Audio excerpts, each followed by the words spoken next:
Hello everyone, তোমরা সবাই কেমন আছো? আশা করি সবাই ভালো আছো। আমিও ভালো আছি। আমি রূপা সন্দীপস চ্যানেলে তোমাদের সবাইকে স্বাগত জানিয়ে আজকে ব্লগটা শুরু করছি। দেখতে থাকো, আশা করি ভালো লাগবে। আর ভালো লাগলে like, share, comment, subscribe please করো। আর দেখো, আমি এখন কটা বাজে না, 6টা বাজে। তো ঘুম থেকে রিভু এই উঠলো, উঠে তারপরে আমি ওকে খাওয়াবো এখন। তো খাওয়াবো তার আগে কি করলাম, কি কালকে বলেছিলাম মামন্দিদের আমের শরবত খাওয়াবো, তাই সেই আমটাই পুড়িয়ে নিচ্ছি। দুখানা আম নিয়ে নিচ্ছি। দেখো, গ্যাসটা জ্বালাতে গিয়ে মানে কমাতে গেছি, আবার নিভে গেল, আবার তাই জ্বালিয়ে দিলাম। আর এই যে রুটি করার এই ইয়েগুলোর মধ্যে আমগুলো দিয়ে দিচ্ছি।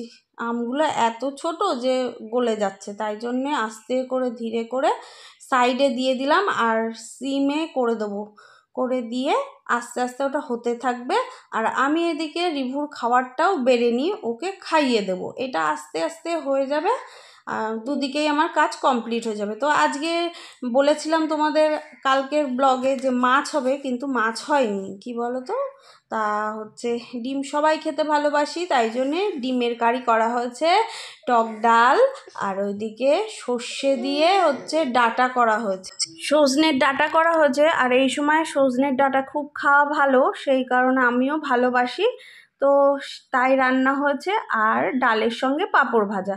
তো রিভু এত কিছু খাবে না, তাই জন্য ওকে দিয়ে দিলাম ডাল আর একটু ডিমের ঝোল, ডিম আর আলু দিয়ে ওকে খাইয়ে দেবো। আর এইদিকে দেখো, তারপরে খাওয়ানো টানো কমপ্লিট হয়ে যাওয়ার পরে আমি করছি কি, এটা দেখেছো, আমের শরবত করবো বলে আম তো সিদ্ধ করেই নিয়েছিলাম। সিদ্ধ করার পরে চামড়াটা ছাড়িয়ে ভালো করে ধুয়ে নিয়ে চটকে নিলাম। তার মধ্যে দিয়ে দিচ্ছি চিনি আর বিট নুন, আর একটা জিনিস আনিয়েছি, কি বলো তো, জলজিরা দিয়ে হচ্ছে করবো।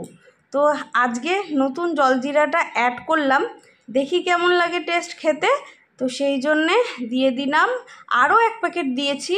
আর চিনিও একটু লেগেছে, নুন একটু লেগেছে, কারণ আমটা জম্বো টক। তো যাই হোক, এবার তারপরে ঠান্ডা ঠান্ডা জলও ঢেলে দিলাম, ফ্রিজে আমি রেখে দিয়েছিলাম জলটা, সেই জলটাও দিয়ে দিয়েছি। আর দেখো, পাল্পগুলো না এরকম মানে দানা দানা হয়ে রয়েছে। তো আমি আরেকটু জল দিয়ে ভালো করে নেড়ে, চিনিটা গলে গেলে ছেঁকে নেব, সুন্দর করে ছেঁকে তারপরে গ্লাসে গ্লাসে দিয়ে দেবো। সত্যি মাইরি বলছি, হেভি টেস্ট হয়েছিল, হেভি সুন্দর, মানে একদম রিফ্রেশমেন্ট ড্রিঙ্ক যাকে বলে, একদম এক কথায় তাই। আমের শরবত হেভি লাগছে খেতে, জলজিরাটা দিয়ে আরও টেস্ট বেড়ে গেছে। তো এই যে দেখো, ছেঁকে নিয়েছি, সবাইকে সুন্দরভাবে একটু গ্লাসের মধ্যে দিয়ে দিলাম।